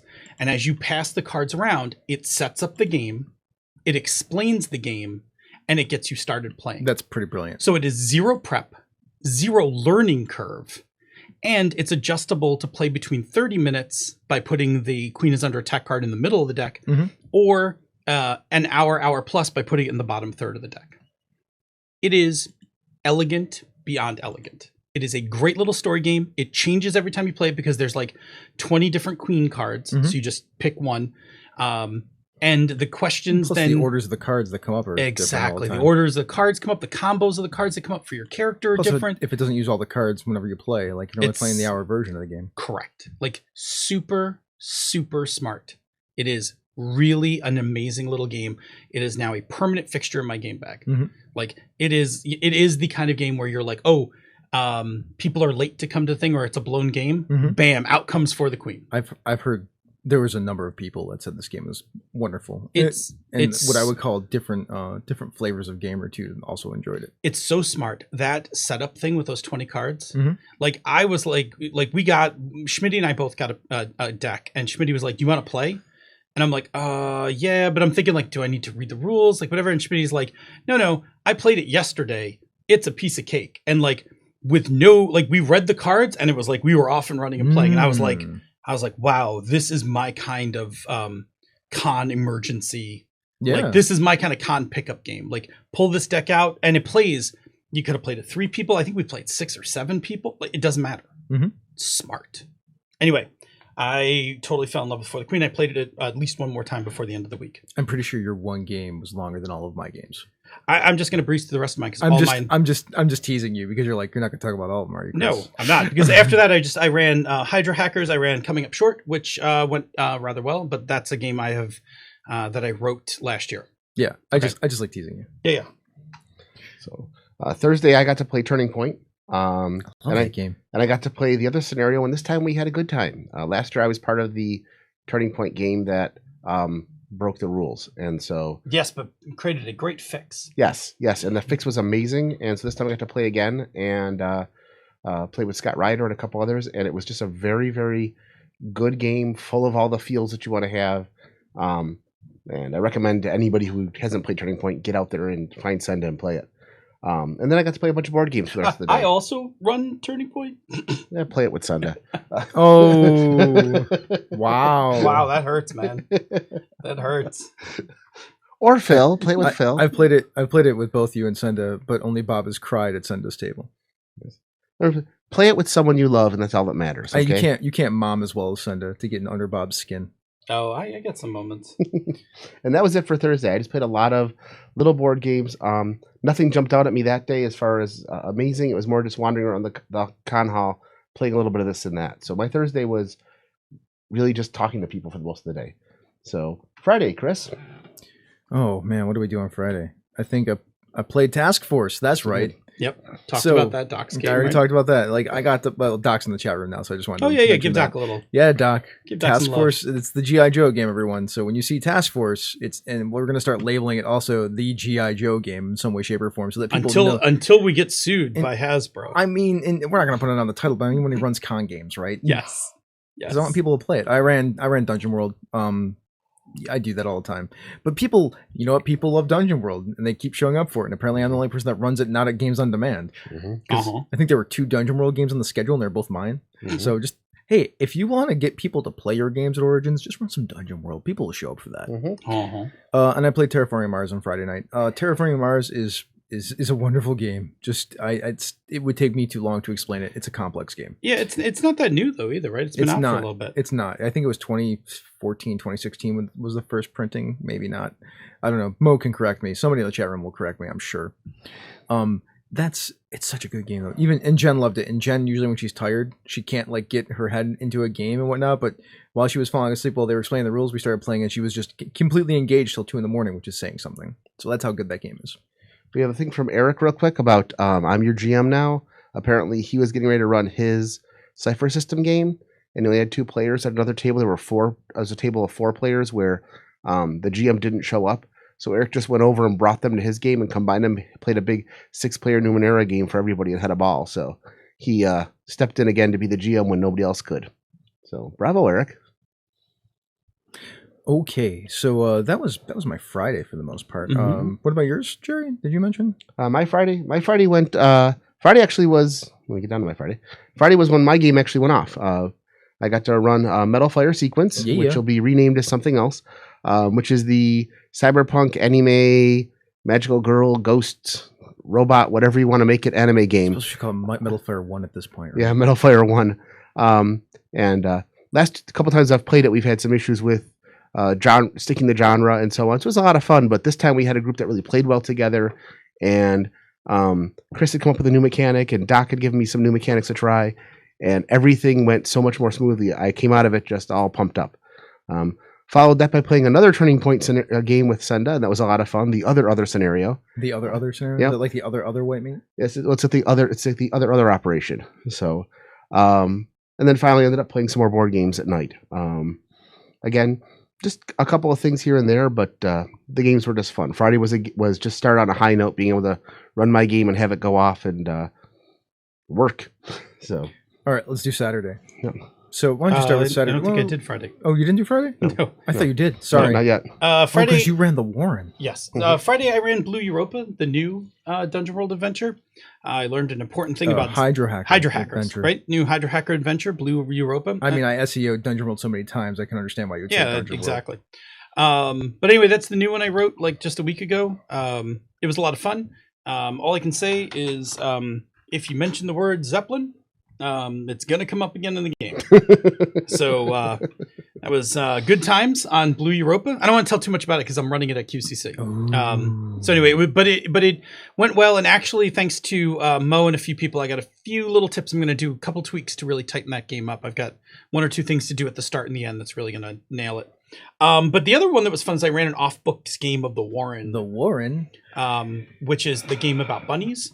And I ran that for Senda, Schmitty, Richard, and Victor. And it went off really well. I had a lot of fun. I had written this adventure for Buffalo Games Day, but like it didn't, like we wound up playing something else that month. So I just brought it with me and ran it. Anyway, the highlight, which keeps coming up in the thing, is that cats. I had these two cats in the game, NPCs, and they were basically there to scare the hell out of the rabbits by demanding that the rabbits figure out which one of them is more cat than the other. And as I was sitting there, I look over to my left, and Kick-Ass Emily is sitting next to me. And I like lean over, and I'm like, "Hey," I'm like, "Do you want to just play an NPC with me for this, like for a little bit of the game?" And I show her my notes. She looks at me. She's like, "Oh yeah, I can do this." So the two of us played these like terrifying cats, like standing there arguing with each other, while like menacing these rabbits. It was quite good. The full story we could tell during the after show. It was a fun game. It was a very dark game. But it had dude bro bunnies. Brunnies showed up, and I feel like there was some utilizing of the cats and the brunnies to do some terrible things. There was I would say it was a fortuitous connection of introducing the brunnies to the cats. I mean, you could take some time to talk about it. It's a good story. Do we have a minute or two? I'm going to talk about the two games that I want to talk about in about 5 seconds. Okay. So anyway, what happened was the cats, they needed to get the cats out of this grove so they could live there. And they, to help figure out which one was more cat, they gave them some contests. And part of it included taking a cat nap in the sun. So the cats take off from the grove and they go and lay out in the sun. And then these brunnies show up and they're like, "Hey, we want to see where your warren is. We hear you have girls." And they're being like really gross, like hitting on because they were all playing doe rabbits, right? So they're hitting on the does. And then Senda and Schmitty are like, "Yeah, we can take you to the warren. We just have to run across the field here." And so Senda ran ahead and got to the cats before the brunnies did. And Senda's like, "Oh, we have one more contest that will determine which one of you is more cat. It's a hunting contest." And the cats are like, "Oh, that sounds delightful." So of course they did. So Schmitty leads the brunnies into the field and the cats pounce on them. And Schmitty and Senda are hiding in the grass, trying not to look. And the cats, of course, murder the rabbits. And then they're like standing there over them going, "Oh, how dreadful. I think I broke mine." It's like, let's take these over to the humans. The humans seem to like these. So Senda and Schmitty were never, needless to say, were quite traumatized. But did save the warren from the brunnies. So Bob is in the chat room now. Yay, Bob, you're alive. Bob. So it was quite fun. And it was fun to play. I actually had fun. I don't normally do voices, but I had voices for all the, like for the horse that pulled the carriage around the thing and the owl and stuff like that. I actually had a lot of fun. It's Central Park, right? It's a park in the city? Yeah, park in the city kind of thing. So okay. So is that all over Fridays? Yeah.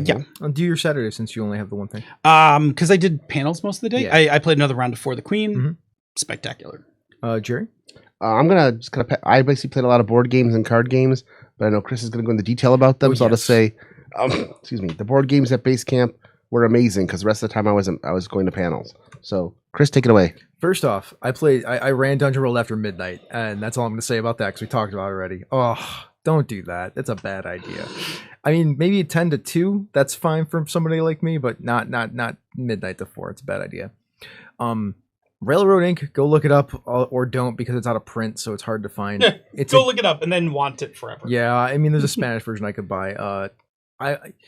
So real quick, this game, you draw stuff on a dry erasable board. There's like a grid of squares, and you're drawing railroad and street routes, but what you're doing is somebody rolls 4 dice and they have all the symbols on them of these railroads.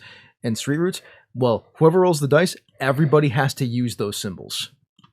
So once everybody draws those 4 symbols, then the next person pick on their little train track thing set that they have, then the next person can pick up and roll them. The goal of the game is to score the most points. You do that by connecting your routes. There are like 12 starting routes on the outside. So you're starting on the outside, trying to make sure that you have the longest one route possible by connecting all these things up and getting points for like the longest road part, the longest railroad part, the most stations connected. That's what those things are on the outside.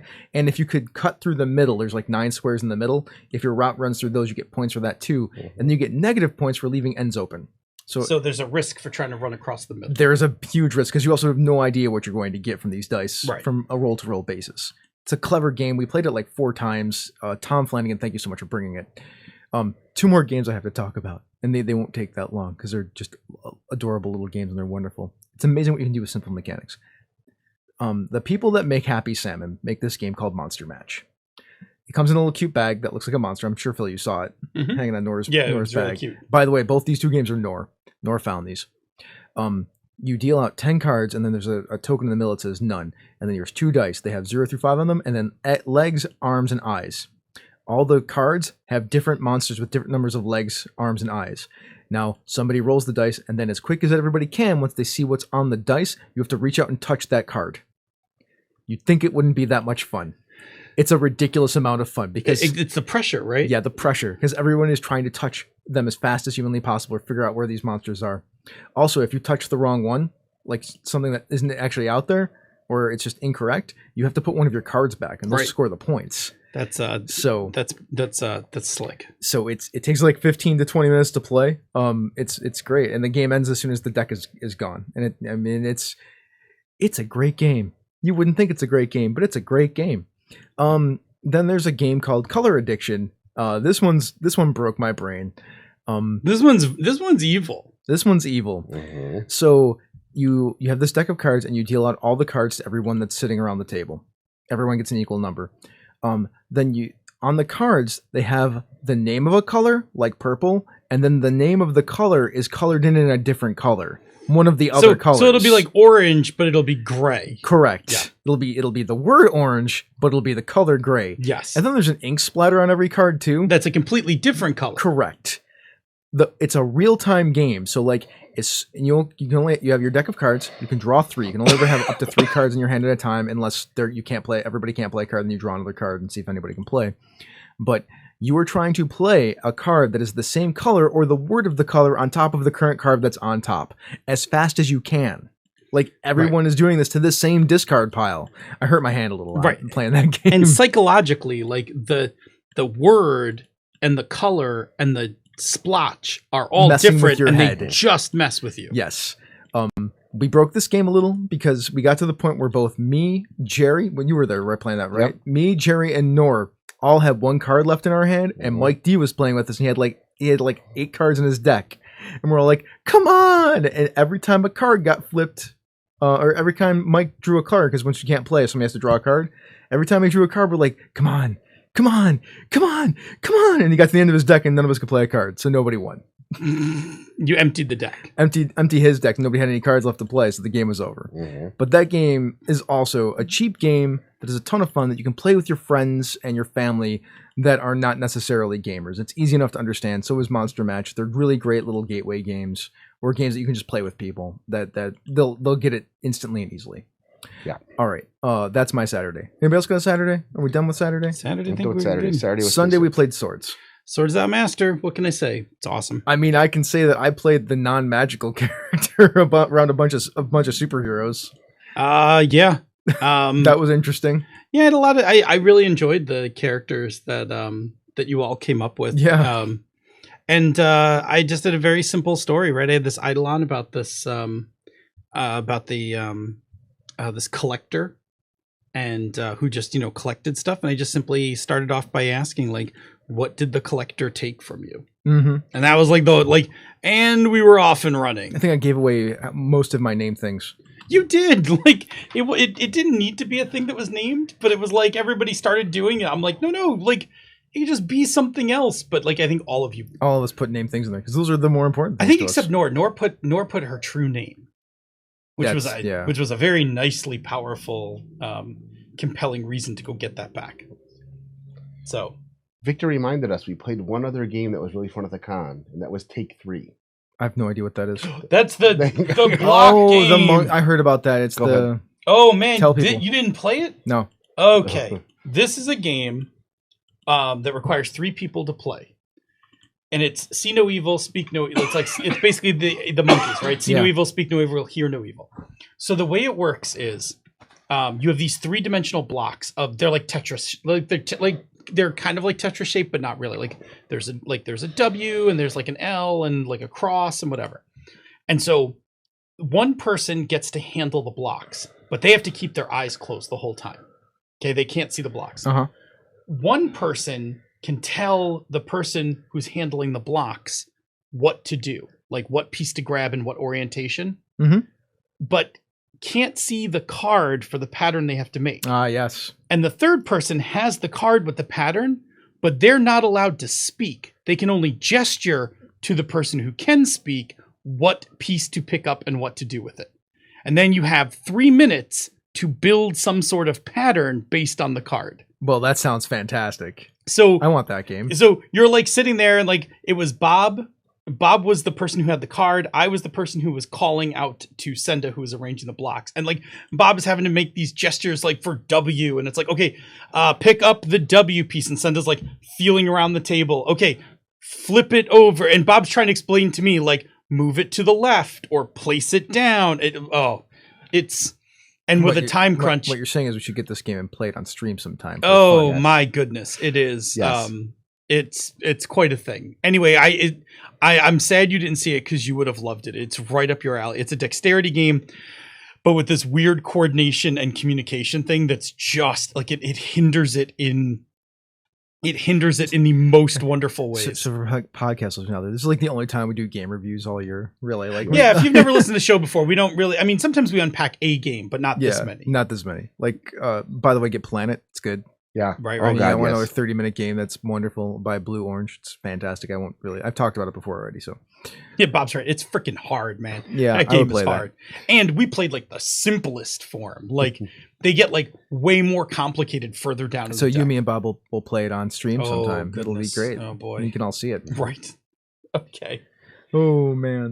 Anyway, and then I ran my last Hydra Hackers. I ran Busted Main. Which is the one I wrote 2 years ago, and I super love that adventure, and it was a total blast to play. Jerry played Tachyon Squadron. I did. That was the Fate game. I've had some trouble with Fate in the past with the mathematical. I'm a probability person. I played it with Morgan Ellis and Tom and Thomas Flanagan, who play a lot of Fate.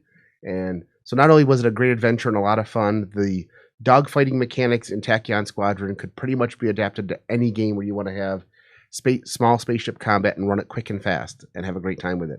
But it was also fun because obviously the Flanagans were great to role play with. But once they explained to me basically what I had misunderstood about Fate my entire life, basically opened up my mind to, oh, this is why people like Fate. This is why it works. And so that was a lot of fun. And then Sunday night after everybody else kind of crashed, Bob and Chris and I went down to the hotel lobby and played some more board games. Yeah, we did that. Which is a nice way to end the con at night. So, all right, cool. All right. So let's talk about, did we learn anything from last year? The answer is yes. We learned some things from last year. We did. So what are about our lessons learned from last year here? I'll do this one. So sure, because these are some of mine. For the MMP meetup, we could use some kind of quieter space because people are interested in socializing. So that quieter space would make it easier to talk to one another. So let me be clear. These were the ones that we wrote down last year. These are last year's lessons learned. Yep. Did we succeed on that one? I think so. Check. Yes. Eagle was much better. Pre-Origins, remember to have 3 reminders and get our events together before event submission even opens. We did not do that. Not so much on that one. We did reminders, we just didn't get them together. Not so much on that one. Work more closely with Encoded Designs and Gnome Studio to plan things? Not really. Not really. Don't plan midnight games. Was that from last year? No, I think I wrote that in there for this year. I think that was I this just put it year in the wrong spot. Yeah, sorry. Okay. Phil, you. MMP Encoded and Gnome Stew game event. We didn't do that. And games on demand for our games. No, we didn't do that. We didn't. We actually just scheduled our games regularly. Mm-hmm. I actually had a long talk with Senda over lunch today about games on demand and what it does for us versus what not going to games on demand does. And I think we will put some events in games on demand next year, but not all of them. Mhm. Like I think just That a makes few. sense. But yeah, like I mean, I don't know. I was 50-50 on that. All right, and then Jerry, did you put your name over Yeah, Bob's? Yeah, I did. Those were mine. Oh, okay, good. So what I learned from last year was basically plan a lot of time to be there with the misdirected, which worked out really well. Plan better meal times, did not do a good job with that this year.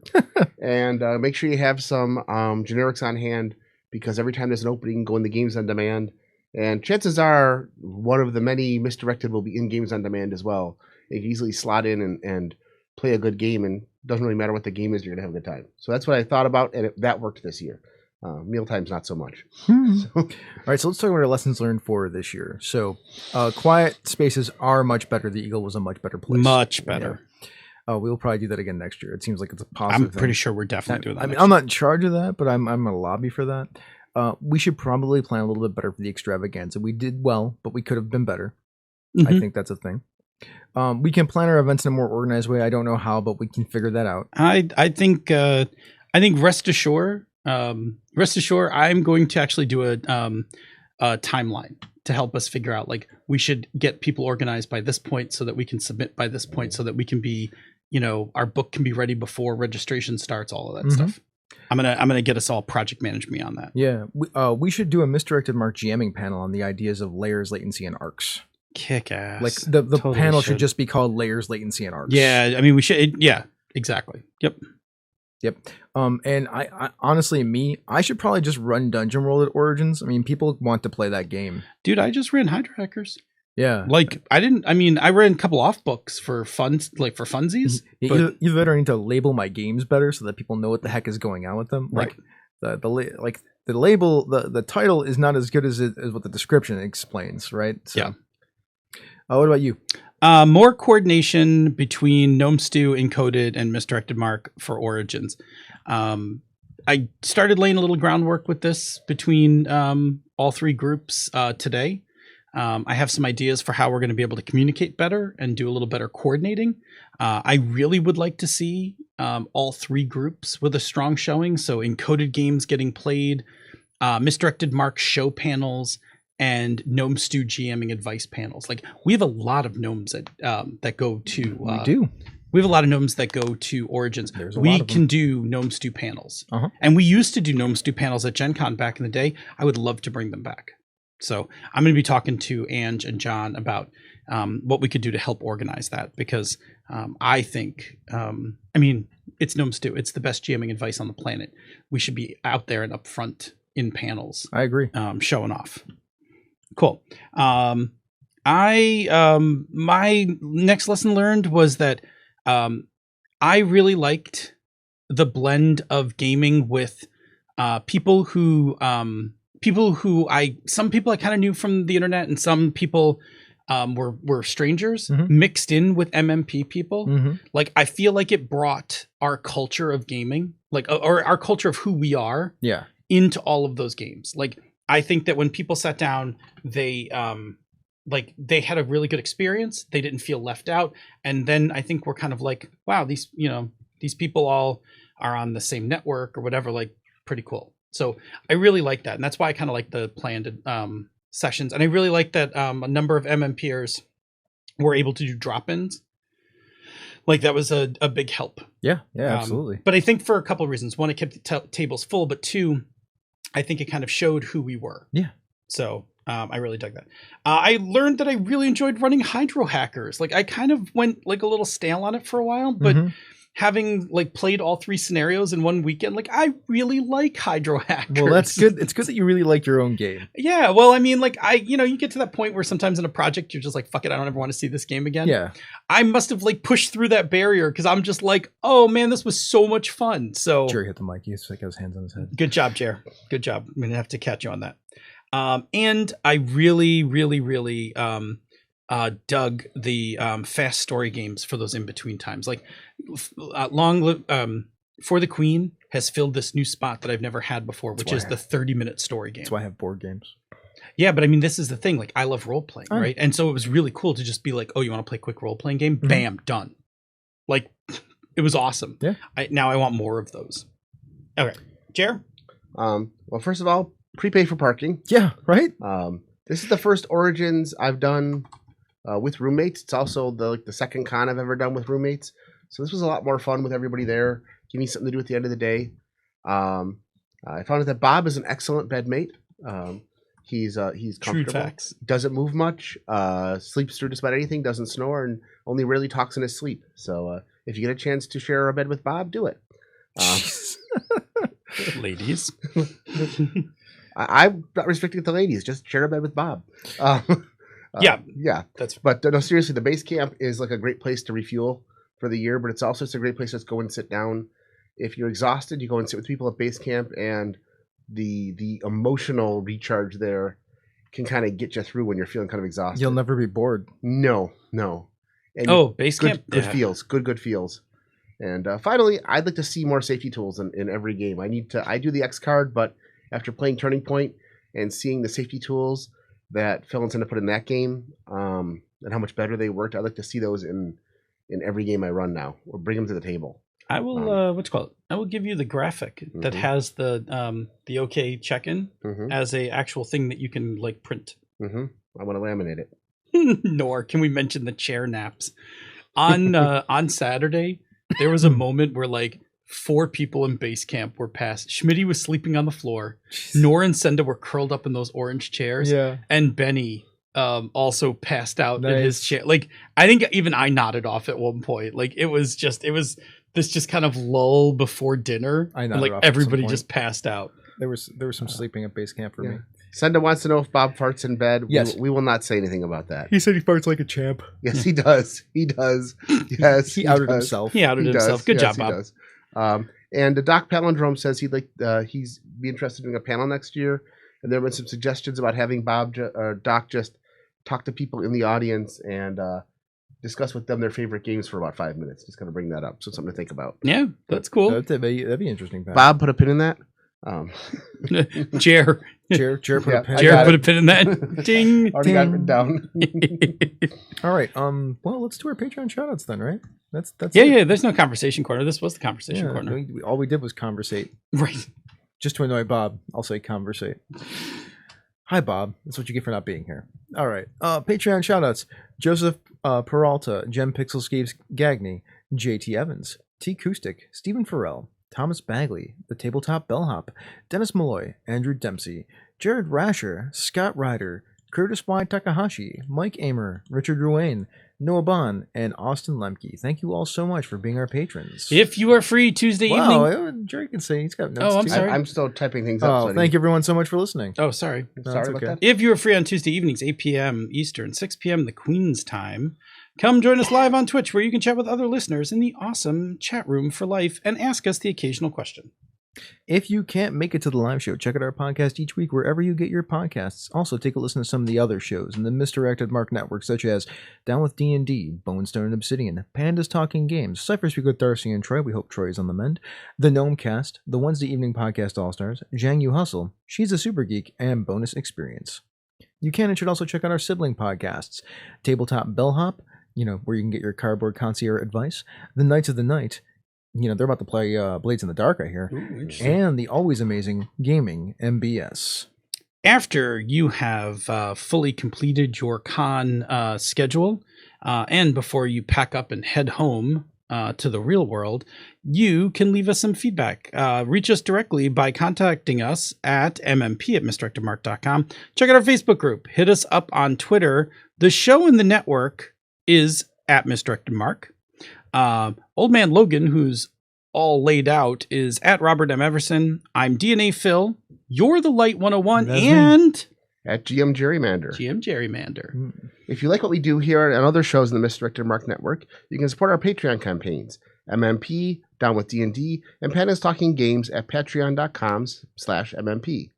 She's a Super Geek at patreon.com/SassGeek. Zhang Hu Hustle at patreon.com/Zhang Hu Hustle.